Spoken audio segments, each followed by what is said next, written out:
And hello YouTube, and welcome back to another episode of the Zone TV Movie Entertainment with me, your host Jonathan, once again bringing you my thoughts and review for the final chapter in the How to Train Your Dragons films, How to Train Your Dragons, The Hidden World. Now obviously, not spoilers, and this is the final chapter of the How to Train Your Dragons franchise, as they say. But you never know. Box office can change their minds. If the audience likes it. You never know. That's why I really don't like when they say the final chapter. So, this movie obviously takes place a couple of years after number 2. And, Hiccup, he's kind of like the new chief of his village. Of the Viking village that he lives in. And, they live in harmony with the dragons. But there are some people out there who are feared them, who don't like the dragons, and they want to take them for themselves and probably use them for power and use it for their benefits. Because they see how Hiccup and his family and his village, they benefit from the good that they use with the dragons. And we got to see Toothless again, so that was pretty cool. I like this movie a lot. The animation in this movie really got better. I remember the first movie, and I remember watching it, and I was like, is this going to be like a Pixar ripoff? Because remember, back then, Pixar was the animation studio that was killing it.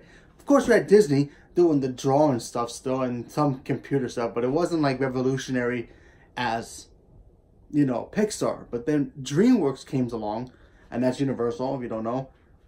They came out with How to Train Your Dragons, and it was very beautiful. And number 2 came out, and the imagery got better. 3, below that, those 2 out of the water. I mean, this animation felt real. I mean, like, they really got a hand in this craft of, the animation. It looks great. Pixar and, and DreamWorks Animation, completely different studios, but they do give you good quality films most of the time. But, like I said, How to Train Your Dragons 1 and 2 are very good movies. I like those 2 movies, and I like 3. But like I said, the animation looked very good. There are moments in there you see like water stuff, a lot of water. It felt like I was near the ocean. It was very, realistic. So that was cool. But like I said, the story itself was simple, Hiccup and his family are pretty much, trying to live peaceful with the dragons. And then a new threat comes to town where this villain, he has one goal. Wipe out all the dragons that he can find, and especially Toothless, because he's the last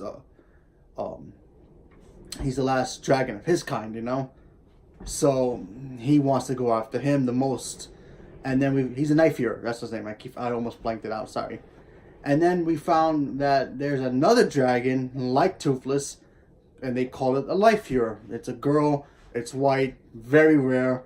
So the hunter decides he wants to go after her as well. And, we get the adventure. And then Hiccup decides, we need to find a place for them to, live in peace. And that's basically the logistic of the movie. You have to just see it for yourself what happens at the end. The ending to this movie was great. Like, not Toy Story level emotions, but it was still very touching. And I liked the ending a lot. It really was cool. And it made it look like it could fit another movie into it, because it's very interesting how the way it ended, and I liked it. So maybe down the road it could do another one. Who knows? But like I said, the animation was great. A lot of humor. The only thing I did not like about this movie, and it was my fault because I had no choice. I had to do this. I had to watch it in 3D. I'm not a 3D fan, but the theater that was near me was playing in 3D only, so it kind of took me out of the movie a little bit. But other than that, the movie itself was very good. The 3D was okay, but I'm not a 3D fan. If you're a fan of 3D, have fun. Go watch it in 3D. It is beautiful in 3D, but it's just not for me. I'm just saying that. That's like my biggest negative of this movie itself. But other than that, the actual movie itself was great. The characters were cool. Hiccup really approved himself for what he was from 1. From 2, and especially in 3, you see a dramatic change in him in 3. It's very, you may find similarities for him in 1, from 3 to 2, but if you look at him very closely and you pay attention to it, he's really evolved as a character, so it worked. So I like that a lot. But like I said, it was a fun movie. I liked it. Give it a chance if you like these movies. Is it the best out of the three? I don't know yet. I have to watch it again. But I still like it, so take my word for it. If you want to see it, like I said, go check it out. If you're not interested in it, then that's okay. The other movies out there to go check out too. So leave me a comment below. Let me know what you guys thought about it, and if you've seen How to Train Your Dragons 3, let me know which one is your favorite out of all three of them. And do you think that this is the actual ending of it, or you think they're gonna make another one? Because personally, I think they can make another one. I just hate when they say they're not. Then they end up finding out this movie's gonna make like $1 gajillion, and they're gonna be like, yeah, let's make a fourth one.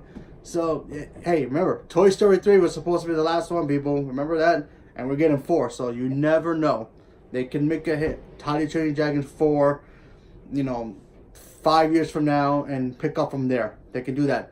No problem. Animation is going to evolve in style, and they can just pick up the story 5 minutes after the end of 3, 2 minutes after, a year after, 3 years after. They can do it that way if they want.